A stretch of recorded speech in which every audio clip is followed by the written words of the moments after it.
안녕하세요. 사랑계 예술의 호스트 수수진입니다. 반갑습니다. 예, 여러분 어떻게 잘 지내고 계신가요? 저는 덕분에 잘 지내고 있습니다. 제가 주로 아이패드랑 아이맥으로 작업을 하거든요.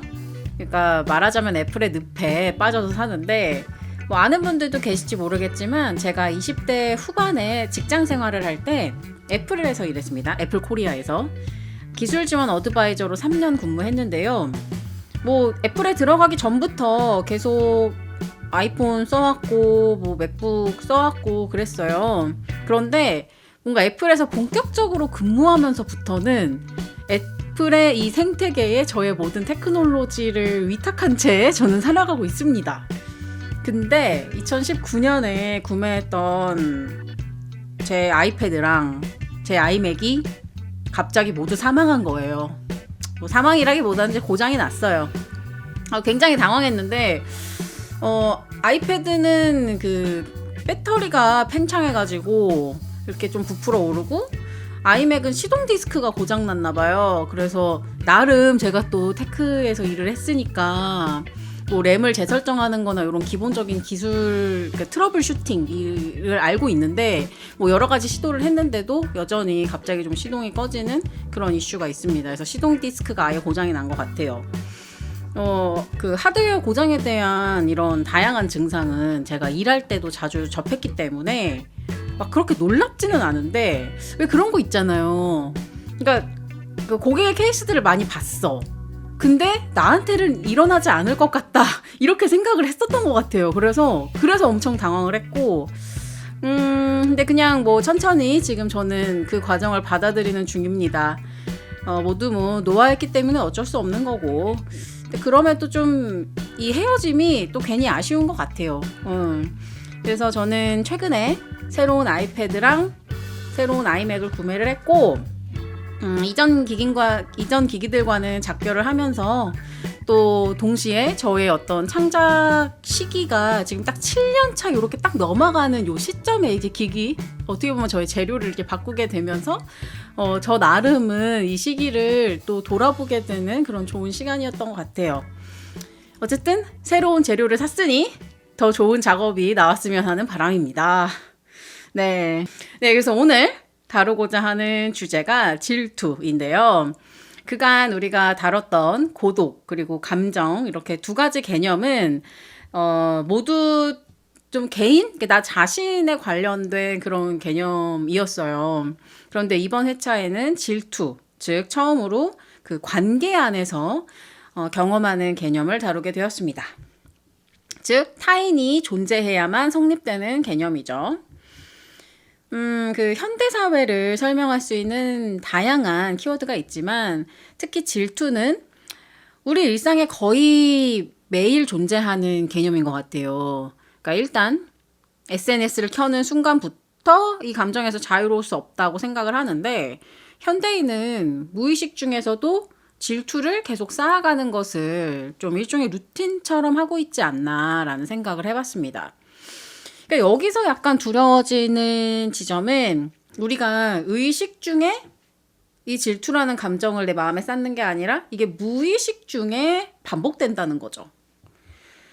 네, 그래서 먼저 질투란 무엇인가? 라는 질문으로 시작해 보겠습니다. 네, 여러분께 이제 질문을 드리는데요. 가장 최근에 느껴본 질투에 대해서 한번 생각해 보시겠어요? 만약 질투라는 단어가 다소 무겁게 느껴지신다면 부러워하는 감정이 들었던 순간을 떠올려 봐도 좋을 것 같습니다. 저는 뭐 주변 지인을 막 많이 부러워하는 편은 아닌 것 같아요. 근데 뭐 그렇다고 해서 뭐 내가 제일 잘 나가라는 그런 말을 하는 거 절대로 아니고 제가 제일 부럽다고 생각하는 사람이 저는 무라카미 하루키 선배님이거든요. 근데 제가 이 말을 저희 상담 선생님께 했을 때, 뭐, 무라카미 하루키 정도는 되어야 질투심을 느끼는 건가요? 뭐, 부러움을 느끼는 건가요? 막 이렇게 저한테 물어보시더라고요. 근데 저는, 그의 유명세가 부러운 것이 아니라, 그 무라카미 하루키의 문체가 너무 독특해서 20대 때 책을 그냥 필사를 했어요. 누가 시킨 적도 없는데 그리고는 나중에서야 알게 됐는데 하루키 선배님의 문체가 독특한 이유는 먼저 작가님이 그 영어로 쓰고 그거를 일본어로 번역을 해서 번역체 같은 그런 독특한 자기만의 그러니까 스타일을 만든 거예요. 어떻게 보면 자기 모국어를 가지고 실험을 한 거죠. 그런데 저는 또 그걸 한글로도 번역된 글을 읽었으니까 뭔가 이 언어의 변환 과정이 너무 흥미롭고 그래서 저는 20대 때 이 필사가 굉장히 즐거웠어요. 근데 이런 어떤 그 상대방의 그러니까 어떤 존재의 천재적인 면을 봤을 때 우리가 부러움 정도는 느낄 수가 있지만 질투를 느끼지는 않잖아요. 그 사전적인 정의만 살펴봐도 부러움은 내가 갖지 못한 것에 대한 동경 정도로 간단히 표현이 되지만 질투는 부러운 감정이 포함되어 있는 동시에 내가 가진 것을 빼앗길 수도 있다는 두려움을 포함하는 아주 복합적인 그런 감정이자 개념입니다. 그리고 그 개인의 어떤 결핍이라는 거를 자극하는 면도 가지고 있죠. 그래서 심리학적으로는 질투라는 감정에 매우 파괴적인 요소가 들어있다고 판단하기도 해요. 제 좀 친한 언니가 행정교사로 10년 넘게 일하고 계신데 일부 학폭 사례를 조사해보면 동급생에 대한 질투심이 폭력의 원인인 경우가 꽤 있다고 하더라고요. 그래서 질투가 연인 사이에서는 뭔가 서로의 사랑을 확인하려는 뭐 일종의 그냥 귀여운 도구로 작동할 수도 있고 인터넷상에서 악플 같은 걸 봤을 때는 정말 언어 폭력이 될 수도 있는 그러니까 질투라는 것이 정말 다층적인 면을 가지고 있는 그런 개념인 것 같아요. 그래서 이 복잡한 개념을 다소 단순화해서 보여준 작품과 예술가가 있어서 여러분께 소개해 드리려고 합니다. 바로 데미안 허스트의 더 커런시라는 작품입니다. 네, 우리 데미안 허스트 선배님 같은 경우에는 제가 과거에는 참 존경하고 또 좋아했는데요. 최근 행보나 인스타그램을 봤을 때는 그러니까 뭔가 좀 조심스럽긴 하지만 뭔가 이게 좀 저런 중년 예술인이 되고 싶지는 않다. 왜 이렇게 조심스럽지? 그분이 나 아는 것도 아닌데 나 왜 이렇게 조심스러워? 이제 근데 뭔가 이렇게 제가 예전에 어떤 동경했던 마음이 조금씩 좀 이제 사그러드는 그런 단계에 있어요. 뭐 하지만 이 브리티시 아트, 즉 영국의 예술 산업에 매우 혁신적인 역할을 했다라고 말할 수 있어서 어쨌든 사람은 굉장히 입체적인 존재다라는 깨달음을 주는 선배님이시기도 합니다. 네, 더 커런시라는 작품을 소개하려면 비트코인 열풍이 불었던 현상을 다시금 이제 소환을 해야 될 것 같아요. 왜냐하면 이 작품은 제목 그대로 더 커런시, 즉 화폐, 통화 가치 이런 것이 주제이기 때문입니다. 비트코인과 함께 예술 시장에서 블록체인 기술을 이용한 NFT라는 시장이 생겼어요. 비트코인이 디지털 돈, 디지털 머니라면 NFT는 디지털 소유권이라는 개념입니다. 우리가 미술 시장에서 실물 작품을 구매하면 작품에 대한 소유권이 생기잖아요. 화폐는 아니지만 화폐로 교환할 수 있는 가치를 가지는 건데 이게 디지털 환경에서는 가능하지 않았는데 이거를 블록체인 기술을 통해서 가능해지면서 한때 우리나라에도 NFT 열풍이 불었었죠. 디지털 파일은 원래 무한 복제되는 편의성이 있잖아요.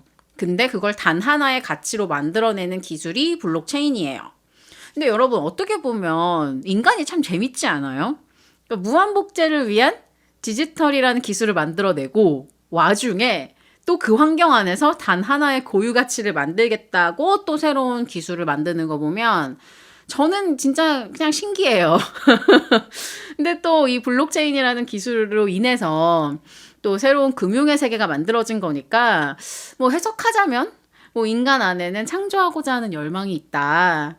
뭔가 더 좋은 삶.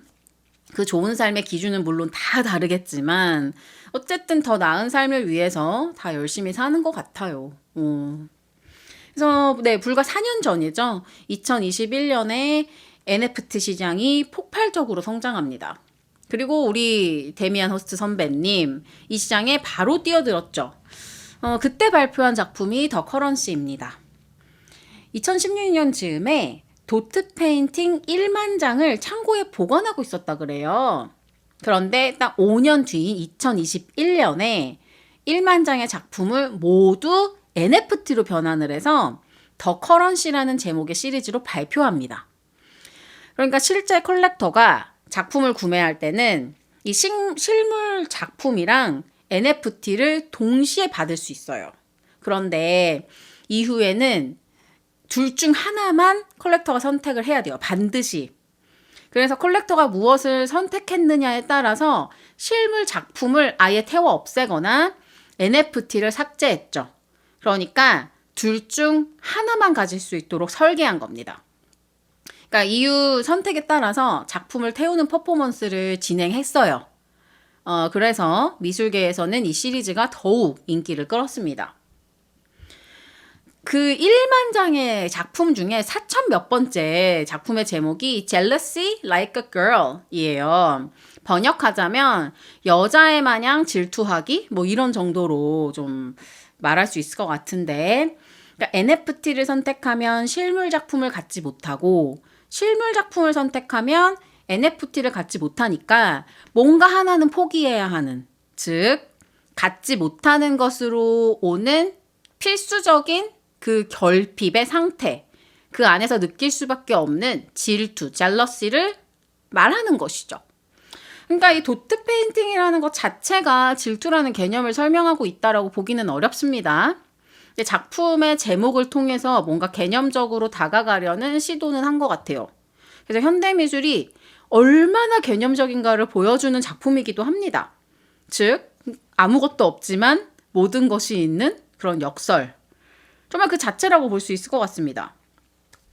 뭐 저는 그냥 개인적으로 이런 작품은 웬만하면 사지 않는 것도 표현의 어떤 방식으로 의미가 있지 않을까, 컬렉터님들. 예. 저는 그렇게 생각을 합니다. 그리고 실제로 이 작가님께서 이 더 커런시가 마치 완판된 것처럼 굉장히 과장해서 소개를 했거든요. 근데 찾아보면 그 근거 자료가 없어요. 그래서 그 당시에는 뭐 NFT 가격이 $2,000로 거래된 기록은 있지만 현재는 플로어 프라이스, 즉 바닥 가격으로 올라온 일부 작품이 있는데 이제 실제 거래는 거의 뭐 이루어지지 않는다라고 해석할 수 있습니다. 뭐 그래서 다 안 팔렸다면 그러면은 이 작품이 실패한 거냐? 이렇게 물으신다면 저는 또 아니라고 생각해요. 그러니까 일단은 이런 개념 자체를 예술가가 이 동시대의 작품 안에서 표현했다는 것에 의미를 부여할 수 있을 것 같고, 어쨌든 우리가 또 이 팟캐스트에서 다뤄보면서 사유할 수 있는 재료가 되니까 좋죠. 뭐 이런 시도에 대해서는 저는 좀 굉장히 경이감을 표하고 싶습니다. 데미안 허스트가 NFT로 판매한 작품을 통해서, 그리고 실제 시장의 반응을 통해서 우리는 소유와 결핍의 관계성을 살펴볼 수 있었어요. 그리고 거기서 파생되는 감정인 질투까지 생각을 해볼 수 있었습니다. 뭐 작품 자체에 대해서는 각자 느끼는 바와 해석이 여러모로 갈릴 것 같고, 뭐 어떤 면에서는 우리가 지금 판단하기는 시기적으로 이르다라는 생각도 듭니다.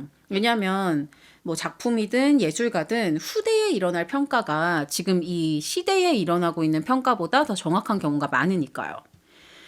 그래서 작품 이야기는 이 정도로 마치고 그럼 좀 질문을 드려볼게요. 소유, 결핍, 질투 이 순서로 한번 드려보려고 하는데요. 소유, 그러니까 지금 내가 가장 갖고 싶은 것은 무엇인가? 그렇다면 이제 동전의 양면처럼 지금 내가 가장 가지지 못한 것은 무엇인가? 그래서 나아가서는 내가 가장 질투를 느끼는 영역은 무엇인가? 근데 이 질문에 대한 답은 시간을 들여서 생각해 봐야 될 문제인 것 같아요. 지금 내가 갖고 싶은 것이 뭐 단순히 쇼핑몰 장바구니에 있는 물건이라면 지극히 답변도 단순해지는데, 이거를 또 약간 좀 이렇게 개념으로 접근하면 또 상당히 어려워지거든요. 그러니까 예를 들면 제가 20대 때 무라카미 하루키의 글을 보고 그의 재능이 부러워서 필사를 했는데, 그렇다면 저는 작가의 재능을 갖고 싶은 것이고 그에 대한 결핍을 느끼고 있다라고 해석할 수도 있는 거예요. 그러니까 또 이렇게 파고들다 보니까 약간 막 복잡해지는 좀 그런 기분이 드는 것 같기도 합니다. 근데 제가 여러분께 질문을 드리면서 저 동시에 이렇게 생각해 보면 늘 이런 깨달음이 있어요. 그러니까 이 질투라는 감정에 대해서 이번에 질문을 했을 때, 질투라는 감정을 스스로 잘 들여다보니까 지금의 나에 대해서 좀 더 깊이 이해할 수 있네 라는 깨달음이 있었습니다. 그래서 오늘은 이렇게 좀 열린 결말로 여러분께 이렇게 질문을 이렇게 싹 나드리고 이 정도로 좀 마무리를 해보려고 해요. 그래서 한번 시간 내서 앞서 드린 질문에 천천히 생각해 보시면 좋을 것 같습니다. 네, 오늘은 질투에 대해서 이야기를 나눠봤습니다. 혹시 함께 다뤘으면 하는 개념이나 키워드가 있으면 댓글로 남겨주셔도 좋을 것 같아요. 사는 게 예술은 유튜브, 스포티파이, 그리고 애플 팟캐스트에서 만나볼 수 있습니다. 네, 구독, 좋아요, 알림 설정까지 해주시는 건 좀 무리일 수도 있으니까 일단 구독, 좋아요부터 좀 부탁을 드리고 네, 좀 모쪼록 잘 부탁드리겠습니다. 그리고 제가 유튜브에는 종종 사는 일상을 짧은 영상으로 편집해서 올리기도 하니까 또 한 번쯤 들여다봐 주셔도 좋을 것 같습니다. 네, 여러분의 사유를 늘 응원합니다. 그럼 다음 이 시간에 또 만나요. 안녕.